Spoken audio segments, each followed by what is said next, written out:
Väga läheb. Kahvad argu? Hakkab kokku minema. Jah. Vaata siia. Pen istub juba mitu päeva siin. Ei istu midagi. Ei istu? Ei istu. Paned täši või? Siin paar asja kontrollin jah.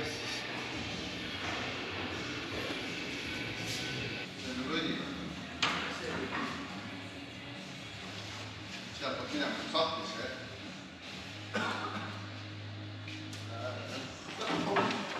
Nii, ma tulen.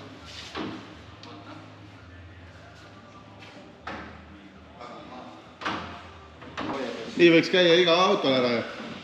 Tahab tuleb praegu see. Niks naks ja käes.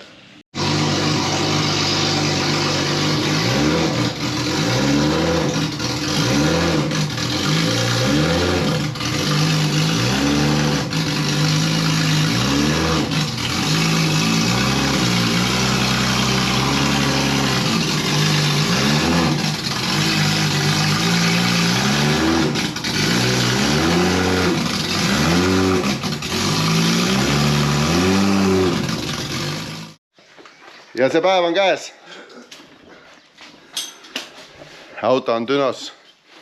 Tegime siin eile veel õhtul transbreigi teste. Transbreigi test on siis see, kuidas imiteeritakse auto startil selle joone peal.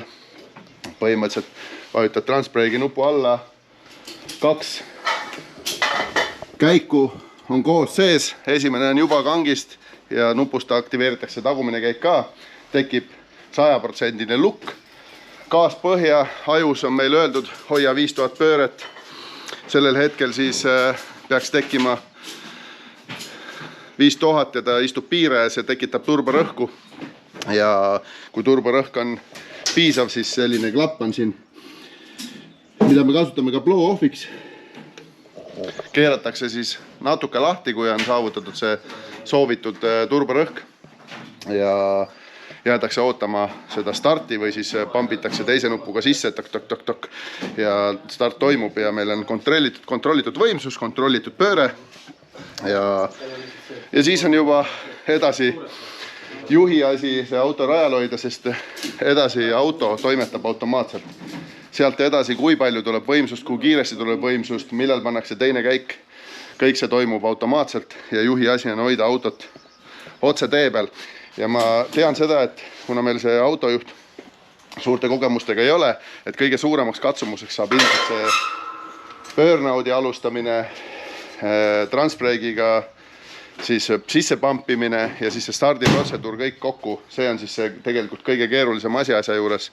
Ja kui sa ei ole enam 20, siis see võtab ilmselt aega ja kui me siin Dünos lõpetame, ma proovin siin teha mingi 1000-1500 hobujõudu baasseade, et me näeme kütused ja süüted, et meil on kõik asjad paigas. Auto sõidab, teise käiguga ka veab ja siis lähme juba kiltsile katsetama, kuidas siis juht hakkama saab ja peame võimalikult palju starte tegema ja võimalikult palju burnout'e eest ja seda protseduuri läbi, et see saaks lihasmälusse. Sest et tuleb võistlusmoment, adrenaliin lööb lakke ja kõik ununeb, see on nagu minu kogemus. Mitte enda pealt, sest mina alustasin juba varem, aga siin teiste klientide pealt nähtud ja hetkel me siis ajapuuduse tõttu kasutame seda vana akent, sest see auto on tegelikult ju väga pika ajalooga Soome võistleja Atte Niskavaara auto ja panime siia ruttu originaalaknad, mis siin küljes oli, külge, et saaks Düno ära teha, testipäeva ära ja siis vahetame kindlasti need kulunud klaasid välja, aga hetkel peame hakkama saama. Tõin panid 0,5 barri taha. Mis sa ise? Oled mures ka või? Jaa. Oled või? Ma ei tea, kaua ta siin, kes vastu peab. Usu mind, ma piinan teda siin vähem, kui me siin raja peal hakkame seda piinama, nii et see ei ole... Lauri, kuule, kas sind ei olnud sellel ajal, kui ma Godzillat tünotsin EKM-i ajal või? Oli ikka. Olid või? Jah. Okei, Godzilla oli siis eelmine selline sarnase hobujõuga masin ja ma mäletan seda, et kui me Dünos tegime 1800 ratast ja mu taier seik seal peal tuli, siis juhtus selline lugu, et Düno vajas pärast kapremonti ja nüüd ma proovin seda vältida, sest et rull Dünos on ikkagi väike risk, et see ratas võtab ringi ja tekib taierseik ja sellepärast me paneme konkreetse rehvi rõhu ja ma ei koorma teda nii ülemäära, et tekiks selline hetk, et tahaks nina maast lahti tõmmata. Noh, võib-olla väikseks infoks, et me tegeleme just selliste autode tünotamiseks huuptüno otsinguga ja need huuptünod, mis täna Eestis on, need sellise auto jaoks tegelikult mõeldud ei ole, aga praegu on siis väike plaan, et muretseme endale huuptüno, et saaks just selliseid autosi paremini tünotada ja sellised huuptünod, mis hoiavad seal 2-3 tuhat hobujõudu kinni. Ei ole selline asi, et vajutad nuppu ja tellid, need maksavad palju ja on üsna kaugelt maalt pärit, nii et väike selline diiser teile, vaatame, tegeleme sellega siin, kas saame siin talve jooksul selle ostuga ühel poole. Aga alustame siis selle auto tünotamisega ja vaatame, kuidas allub. Selle hoidmisega on probleem.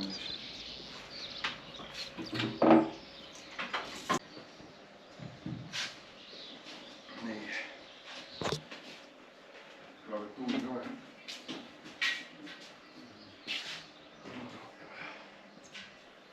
Vaatame, kuidas siin asjad hakkavad lendama.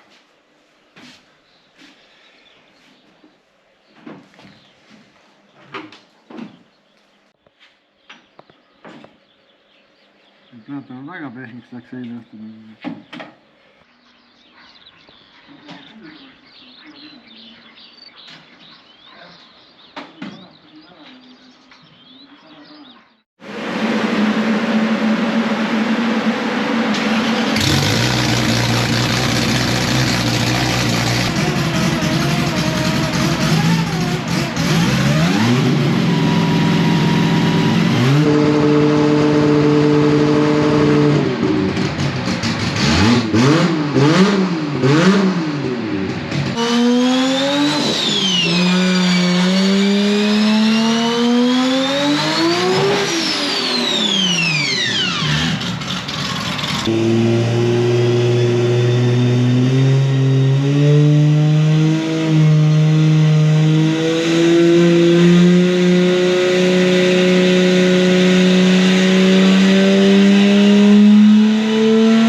No nii, saime siis natukene rullitada siin, aga selgus, et seal interkuuleri korpusis oli väike mõra tõmmanud jahtudes ja nüüd siis tuli see välja.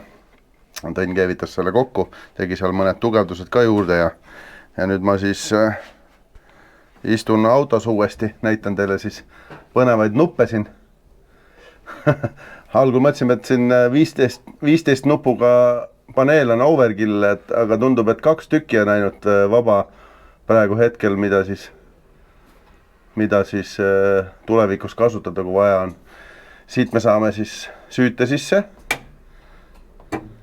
Siit me saame starterit panna. Siit saame panna tulevikus käigukasti jahutusradika vänni. See läheb mootori jahutusvänn. See on nüüd interkuuleri pump. See on veepump. See on burnout mode. Burnout mode on siis põhimõtteliselt, kui ta seda vajutab, siis on piiratud ära pööre, piiratud ära turborõhk, et burnout'i aeg oleks kõik kontrolli all. Siit saab nossi purget teha, seda pole hetkel külles. Siin saab siis kellade, ütleme, reseti teha ja siit saab siis põhimõtteliselt lehekülgi vahetada. Paneme tagasi. Ja siis selline on siis algne pilt, kus on siis mäpp, kütuserõhk, õlirõhk, kütuse tase, pöörded, erinevad viisi, jautsvedeliku temperatuur, käiguasti temperatuur, kütuse segu, akupinge, kiirus, turborõhk, põhimõtteliselt kõik on olemas. Ja ma ei tea, Tõnn, paneme käima või?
Härra, mees tuli ise kohale ja uudishimu on suur, vaata, kes on see motosportlase sünnihaigus, lahti ei saa.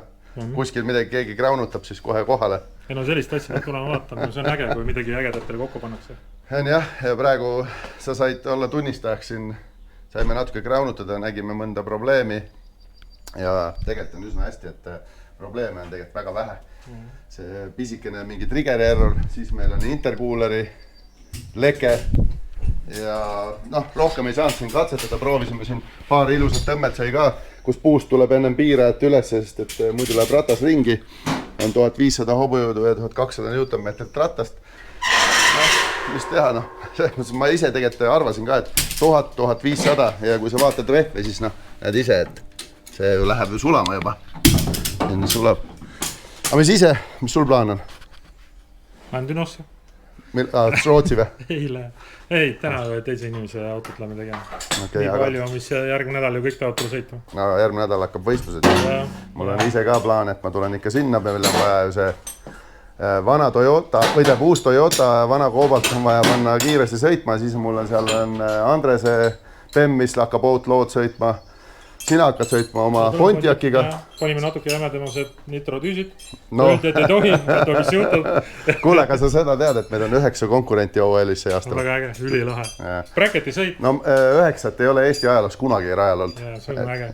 Ja kui nüüd mingi hetk juhtub, et mõni soomlane ka tuleb külla, et siis on veel eriti kõva. Ma arvan, et peale seda esimest võistlust, kui see rada nüüd on tõesti hea, siis ma arvan, et järgmiseks kindlasti tuleb kedagi veel juurde. Ja võib tulla, jah. Kahjuks ma ise olen sellel teisel võistluse ajal olen Hispaanias puhkamas, aga mulle öeldi, et ma pean olema arvutis remote olemas ja valmis.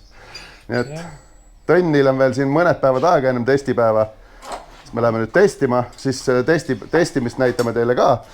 ja vaatame, kuidas siis auto nagu reaalselt ka seal betooni peal sõidab. Ma tean seda, et mehed on seal samal ajal rada tegemas, nad ei luba meid sinna kohe raja peale ilmselt, aga me saame seal kuskil tagaotsas harjutada.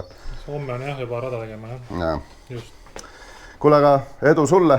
Me möllame edasi, sest meil on vaja siin auto maha võtta, kohe tuleb treiler ja siis läheme töökotta neid laste vigusi eemaldama. Aga vähemalt põhiasi töötab ilusti kõik. See ongi no ise kuulsid päris äge. Ma ütlengi, et väga ilusti toimib, et see on nagu hea.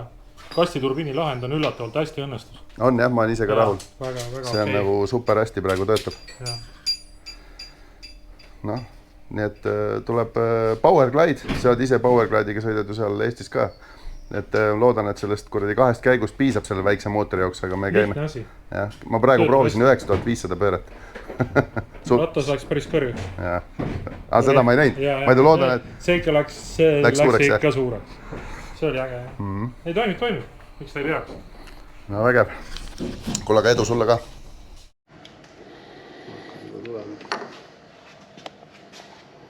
Näed, ta kustus.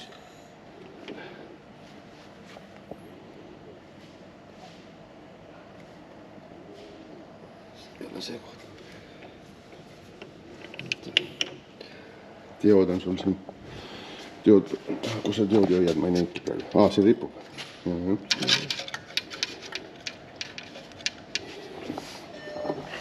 Ühesõnaga, Düno sai tehtud ja logisi analüüsides oli selge, et seal suurel pöörde 7500 kandis, 7000 kandis oli see väike pöörde lugemise error, ütleme siis süngi error triggeril ja siis otsustasime, et teeb selle vändaanduri ringi, tõin siis võttis originaalanduri, mis on siis VVT mudeli oma ja lõikas siit siis põhimõtteliselt 36 ambast sai 12. Ja nüüd ta teeb nuka asendeanduri ka ringi, lõikab sealt ka maha ja praegu ta näiteks siit ongi ja vaadata. Teeb siin dioodiga testi. Hops, kustus. Noh, nüüd hakkab see koht tulema, kus meil see probleem on. Jah. Et kui sa nüüd vända seda vaatad, et no falling edge toimub, need täpselt sama koha peal. Põhimõtteliselt siin ongi see probleemne koht, kus vändaandur ja nukaanduri impulss on nagu liiga lähestik oma vahel.